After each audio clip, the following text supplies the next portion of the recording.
Bonjour Raphaël Glucksmann. Bonjour. Bonjour Paul. Bonjour à tous. Merci d'être avec nous sur France Info, alors que Donald Trump met les États-Unis et le monde à l'épreuve, que l'immigration atteint un niveau record. On va en parler. Mais d'abord, l'Iran. La France soutient désormais l'inscription des gardiens de la Révolution sur la liste européenne des organisations terroristes. Il y a 2 semaines, Raphaël Glucksmann, vous déploriez l'insuffisance des paroles. Que dites-vous aujourd'hui? Enfin ou trop peu, trop tard? Enfin, ça fait 3 ans que nous demandons l'inscription du corps des gardiens de la Révolution sur la liste des organisations terroristes de l'Union européenne au Parlement européen. Ça fait 3 ans que nous essayons de mobiliser les États et ça fait 3 ans que la France bloquait. Enfin, ce blocage prend fin et c'est absolument justice. Attention, parce qu'il faut l'unanimité des pays, c'est pas encore fait. Oui, le Conseil de tout à l'heure, normalement, devrait décider de cette inscription. Et c'est parfaitement justifié parce que les gardiens de la Révolution, non seulement sont les piliers de la répression terrible qui s'abat sur le peuple iranien en ce moment, mais c'est aussi le sponsor du terrorisme dans la région et jusque sur le sol européen. Vous savez, l'attentat contre la synagogue de Bochum en 2022 en Allemagne, eh bien, a été relié aux gardiens de la Révolution. Et donc, il y a la nécessité de frapper fort ce pilier du régime iranien. C'est pas la France bloquée? Vous dites enfin la France bloquée. Par réalisme, sans doute, par réel politique, mais cette idée qu'on peut maintenir des liens avec ce régime au moment où il massacre son propre peuple est une idée fausse. Et c'est non seulement éthiquement insupportable, mais c'est au-delà de cela contraire à nos intérêts stratégiques. Vous savez, l'Iran est aujourd'hui aussi l'un des principaux sponsors de la guerre russe contre l'Europe en Ukraine. Ce sont les Iraniens, les gardiens de la Révolution qui envoient les drones Shahid qui, en ce moment même, attaquent les villes ukrainiennes. Et donc, il faut comprendre que notre intérêt et notre éthique doivent nous conduire à une position beaucoup plus dure vis-à-vis du régime iranien. Oui, parce qu'on a aussi des intérêts, notamment, on discute avec l'Iran sur le nucléaire, sur la question des otages. C'est peut-être aussi pour ça que la France freinait. D'ailleurs, un ancien gardien de la Révolution qui était invité, qui a réagi sur France Info ce matin, a réagi. C'est une blague. Ça montre que les Européens sont sous pression des États-Unis et l'Iran peut réagir, peut répliquer en coupant toute relation diplomatique avec la France. Si la France cherche le conflit, tous les Français seront considérés comme des ennemis en Iran. On risque des représailles, là. Il ne faut pas se laisser impressionner par ce régime. Il ne faut pas baisser la tête face à ce régime.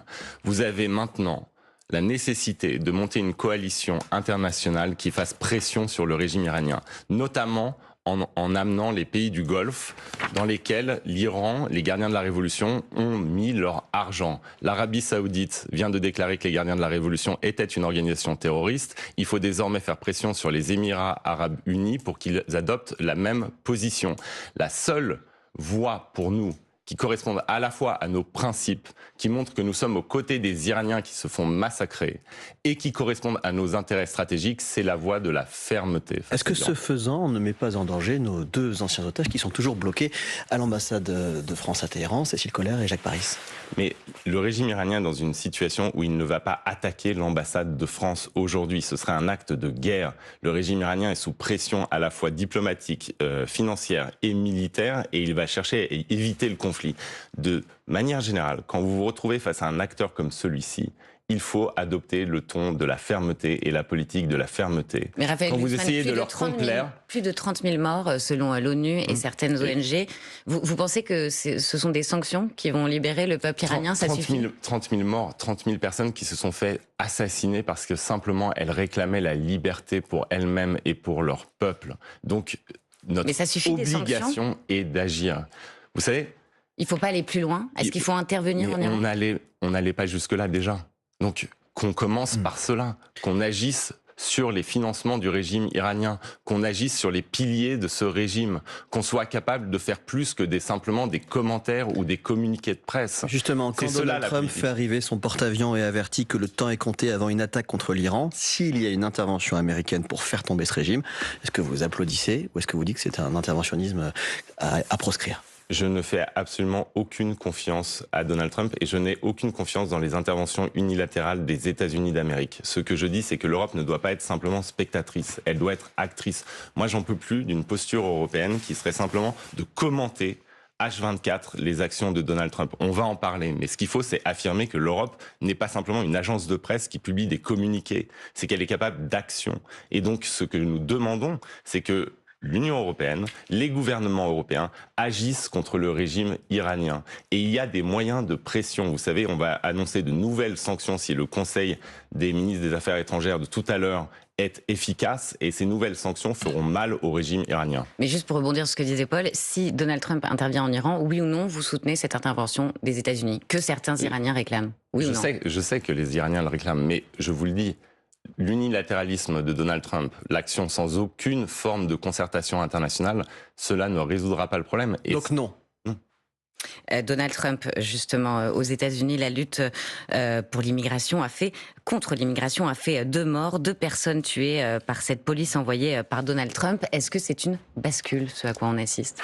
C'est une bascule et c'est une leçon pour nous tous. Une démocratie aussi enracinée, aussi ancienne que les États-Unis d'Amérique est en train de basculer à une vitesse incroyable dans un tout autre type de régime. Ce que nous voyons arriver à Minneapolis, c'est la faillite de l'état de droit, sous les coups de boutoir d'un pouvoir idéologique. Les Européens ont cru que Donald Trump allait se modérer quand il arriverait au pouvoir. Mais quand des idéologues prennent le pouvoir, ils ne se modèrent pas. Ils se radicalisent en permanence. C'est un président autoritaire, Donald Trump? C'est une personnalité autoritaire qui est en train de saper les fondements de la démocratie américaine. Et c'est une leçon pour nous. Parce qu'en fait, rien ne nous prémunit de ce genre de scénario si l'extrême droite prend le pouvoir en France. En rien, nous sommes différents des États-Unis. En rien, nous n'avons plus de check and balance, de division du pouvoir ou de contre-pouvoir qu'aux États-Unis. Au contraire. Vous pensez que ce qui arrive aux États-Unis peut arriver en France, tout pareil? Ce qui arrive aux États-Unis, ce qui est arrivé en Hongrie aussi, peut parfaitement arriver en France si l'extrême droite prend le pouvoir. Je les vois aujourd'hui prendre une forme de distance parce que Donald Trump est impopulaire en France. Mais en réalité, ils ont été tous à la queue leu-leu célébrer son investiture à Washington. Et on avait Sarah Knafo sur votre stagiaire qui était... Juste une question là-dessus. Sarah Knafo, non mais pas seulement Sarah Knafo, Marion Maréchal, mais aussi Monsieur Louis Alliot. Tous ont fait le voyage de Washington pour célébrer Donald Trump. Jordan Bardella, parce que on vit dans une société de poissons rouges et tout le monde oublie tout. Mais Jordan Bardella a alors salué un vent de liberté qui soufflait sur les démocraties occidentales lors de l'élection de Donald Trump. Un vent de liberté, ce qui se passe à Minneapolis. Marine Le Pen a dit que c'était une excellente nouvelle pour la France. Vous savez, ces gens...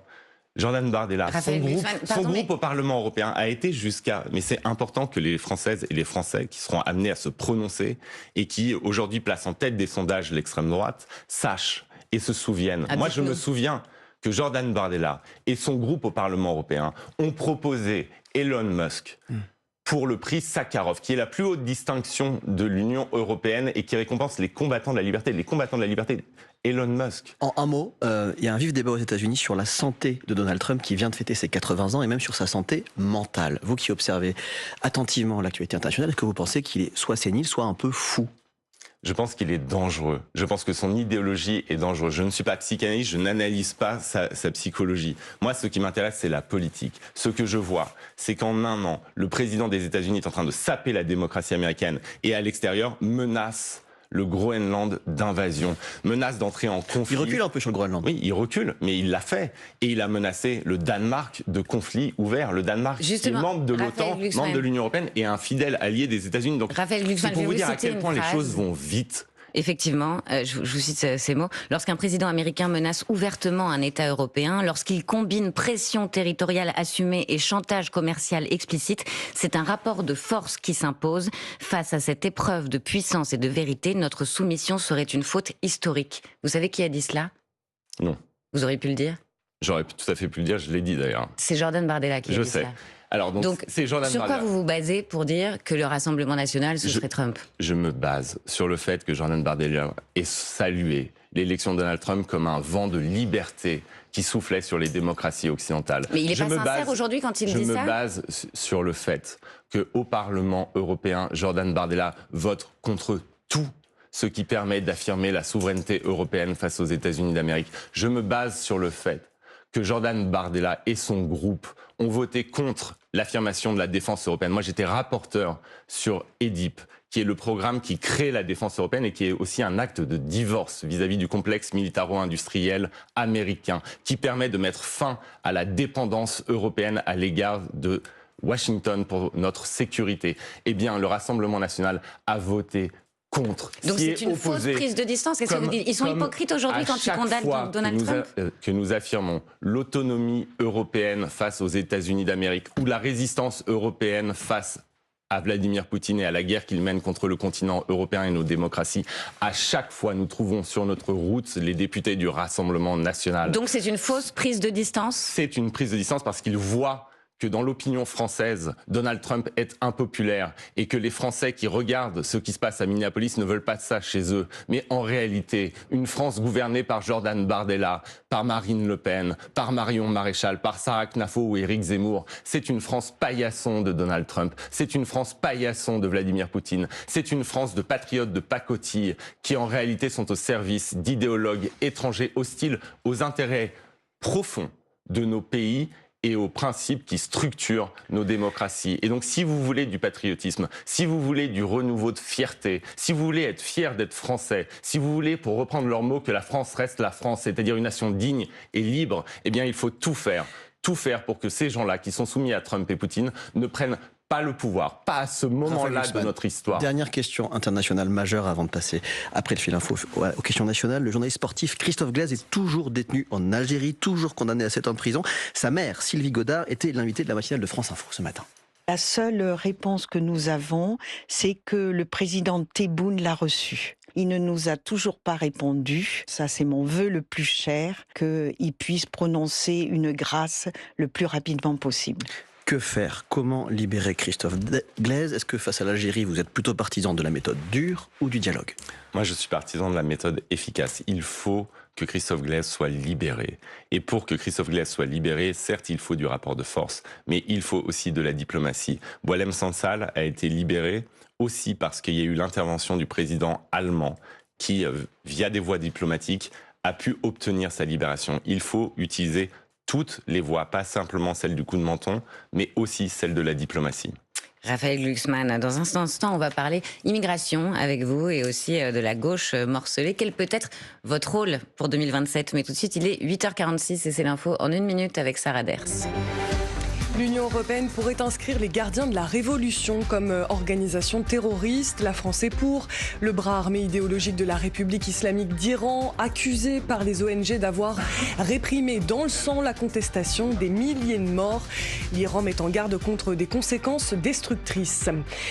Le consentement renforcé au sein des couples mariés. L'Assemblée nationale adopte un texte pour mettre fin au devoir conjugal, c'est-à-dire que le mariage ne crée aucune obligation sexuelle entre époux. Le texte clarifie la loi, le Sénat doit encore l'examiner. La ministre de la Santé annonce l'ouverture de plus de 5000 places supplémentaires d'étudiants infirmiers en 2026. Cette mesure sera financée à la hauteur de 215 millions d'euros par l'État auprès des régions, une enveloppe comprise dans le budget 2026. La folle soirée hier en Ligue des Champions, 18 matchs en même temps lors de l'ultime journée de la phase de Ligue. La déception pour l'OM éliminé, lourde défaite hier sur la pelouse de Bruges, 3-0. Le PSG, pourtant champion d'Europe, rate le top 8, direction les barrages comme Monaco. France Info. Le 8-30 France Info. Agathe Lambray, Paul Larouturou. Avec Raphaël Glucksmann, député européen Place Publique. On revient un instant sur cette avancée, la France qui décide d'inscrire les gardiens de la Révolution sur la liste terroriste européenne. Exactement, avec Agathe, on a été marqué par votre joie. Vous disiez, c'est pas trop tôt, mais on a envie de comprendre ce matin en quelques mots, ça va changer quoi, cette inscription des gardiens de la Révolution sur la liste européenne des organisations terroristes ? Alors déjà, c'est un moment important parce que cela veut dire que nous n'aurons plus de relation avec les gardiens de la Révolution de manière directe ou indirecte. Mais derrière, ce qu'il faut mettre en place, c'est une politique qui donne des conséquences à cette décision, à cette inscription sur la liste des organisations terroristes. Et cette politique, ça doit être d'assécher financièrement les gardiens de la Révolution. C'est pas simplement un organe de répression, c'est aussi une tentacule financière. Et donc, il va falloir aller après chacun des comptes. Il va falloir aller dans les pays du Golfe pour convaincre les autorités de ces pays, en particulier des Émirats Arabes Unis, de fermer les comptes des gardiens de la Révolution. Il faut assécher financièrement le régime, considérer désormais ce pilier du régime iranien comme un réseau terroriste, c'est-à-dire le traiter comme on traite les réseaux terroristes sur les questions, par exemple, de financement. Raphaël Glucksmann, la France n'a jamais accueilli autant d'étrangers. Les chiffres de l'immigration pour 2025 sont tombés. Il y a 4,5 millions de titres de séjour valides, un record. Est-ce que c'est trop ?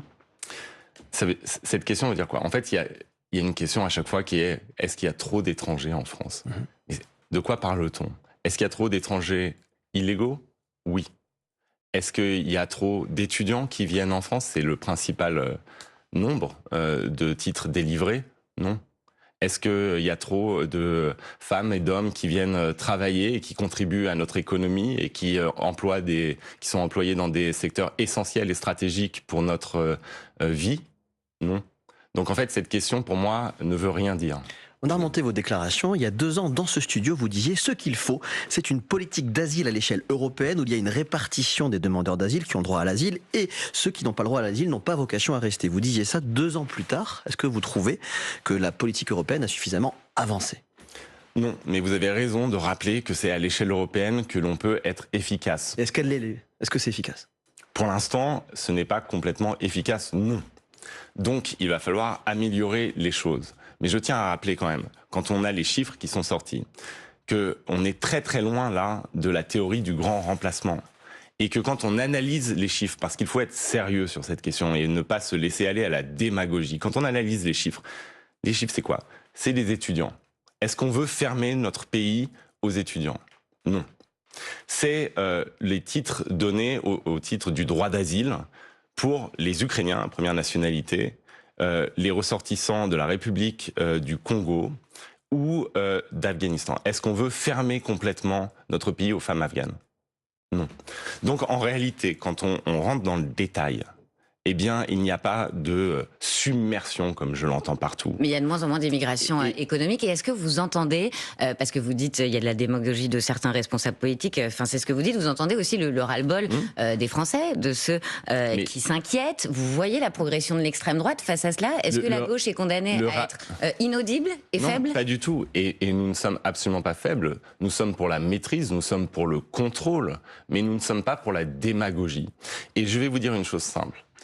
Il y a un ras-le-bol face à l'absence de contrôle. Il y a un ras-le-bol face à ces situations de totale opacité concernant l'immigration clandestine. Il y a un ras-le-bol face à la non-application des OQTF.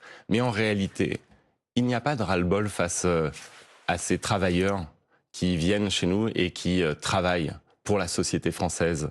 Il n'y a pas de ras-le-bol face au fait que nous sommes un pays qui rayonne et qui doit attirer des étudiants. Donc faire un blot comme ça, eh bien, à mon avis, c'est totalement contre-productif pour notre nation. Nous, ce que nous proposons, c'est une politique du contrôle. On veut dire les choses sans hypocrisie. Oui. La situation n'est pas sous contrôle aujourd'hui. L'immigration n'est pas. Mais c'est pas parce que vous délivrez des titres de séjour que vous ne contrôlez pas. Aujourd'hui, ce qu'il faut, c'est dire que oui, on a besoin d'une immigration de travail, par exemple. Il y a des secteurs entiers qui ont besoin de travailleurs immigrés. Et donc, ce qu'il faut faire, c'est contrôler qui vient sur notre territoire et faire en sorte que nos lois soient appliquées. Et c'est là où le bas blesse. Et donc, qu'est-ce qu'on doit faire aujourd'hui ? Proposer aux pays de provenance un contrat où on facilite les migrations pendulaires, c'est-à-dire que les gens viennent travailler et peuvent repartir chez eux de manière digne, pas en risquant leur peau dans la Méditerranée.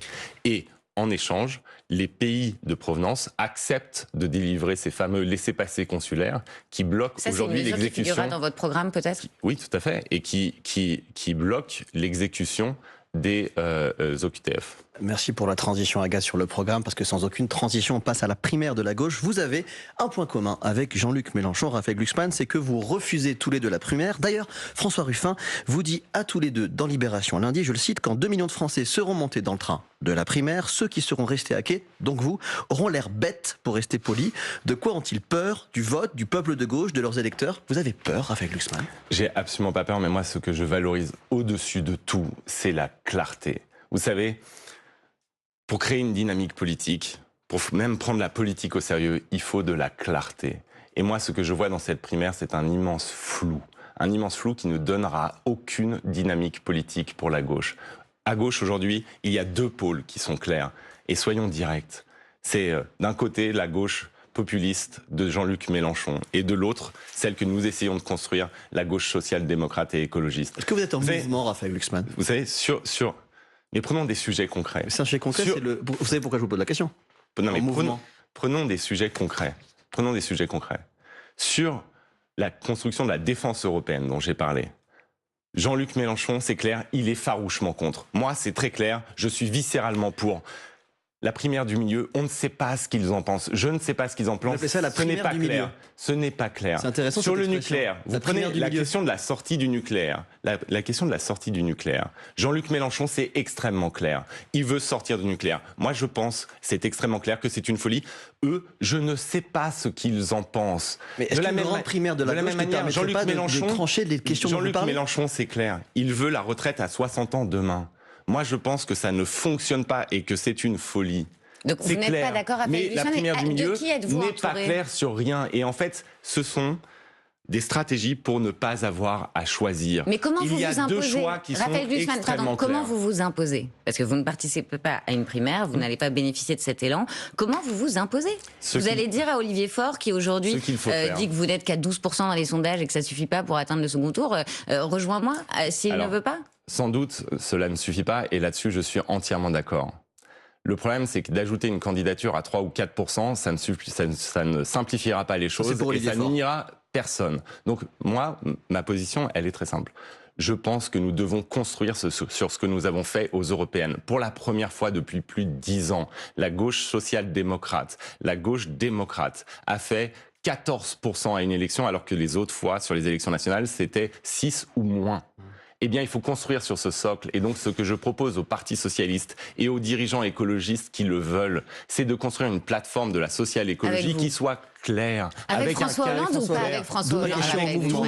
Avec tous, avec François Hollande, mais avec parce que tous les François autres. Hollande réfléchit aussi à une sorte de fédération. Il y a beaucoup d'initiatives. Vous êtes ensemble ou vous n'êtes pas ensemble avec François Hollande? Mais on finira tous ensemble. La vérité, c'est que c'est cette plateforme-là. Vous finirez ensemble. Mais c'est cette plateforme-là qui permettra d'enclencher une dynamique. Et moi, mon but n'est pas de me placer dans un jeu à 12 bandes, dans un jeu de billard à 12 bandes sur la suite, à l'épicentre de la gauche, où le but n'est pas non plus d'être premier à gauche. Le but, c'est de gagner en 2027. Vous pourriez être derrière François Hollande.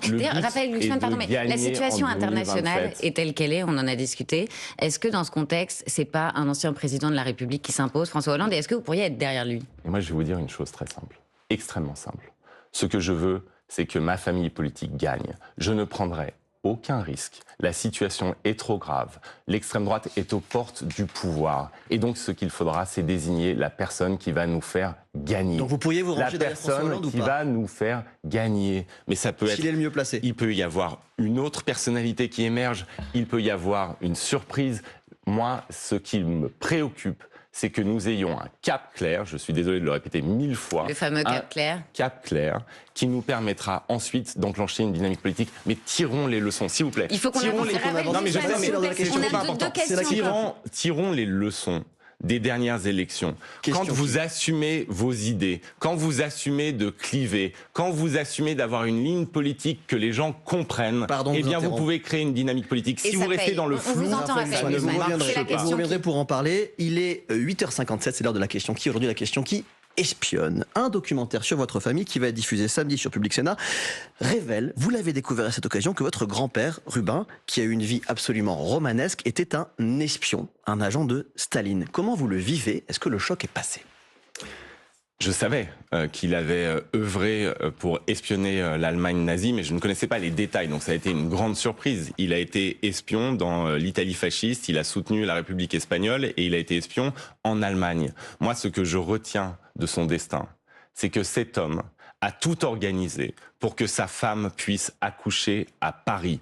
Il était en Allemagne, en train d'espionner l'état-major allemand, et il a tout organisé pour que sa femme puisse accoucher à Paris de son fils, mon père. Pourquoi ? Parce qu'il voulait, plus que toute autre chose au monde, avant de mourir, parce qu'il a été tué, eh bien, il voulait que son père soit français. Et moi, de cela, je le remercie chaque jour que Dieu fait. Et chaque jour que Dieu fait, je suis fier de ce choix qui m'a fait français. Et je pense que la France est le pays le plus merveilleux du monde et qu'elle peut renouer avec son destin de grandeur. Et c'est cela qui m'a été transmis familialement. Ce documentaire revient aussi sur votre expérience de conseiller de l'ex-président géorgien Saakashvili. Ça avait fait dire à Jean-Luc Mélenchon, cette expérience, que vous aviez travaillé avec un dictateur. Oui ou non, avez-vous travaillé avec un dictateur ? J'ai aidé le gouvernement géorgien à résister à Poutine et à travailler à l'intégration européenne. Saakashvili n'avait rien d'un dictateur. C'est un homme qui a pris le pouvoir par une révolution démocratique et qui l'a quitté parce qu'il avait créé un système dans lequel il pouvait perdre les élections. C'est l'antithèse d'un dictateur. Mais moi, je vais vous dire, Jean-Luc Mélenchon qui parle de dictateur, alors que c'est un turiféraire de Castro, de Maduro, de toutes les dictatures. C'est l'homme qui s'aplatit devant le Parti communiste chinois et Vladimir Poutine. Et lui ose parler de dictature. Nous réglerons ça dans les urnes, dans une confrontation idéologique assumée. Cette gauche fascinée par l'autoritarisme, merci, eh bien, moi, je n'en veux plus. Merci beaucoup. Merci, Paul. Merci, Agathe. À demain. Tout de suite, les informés.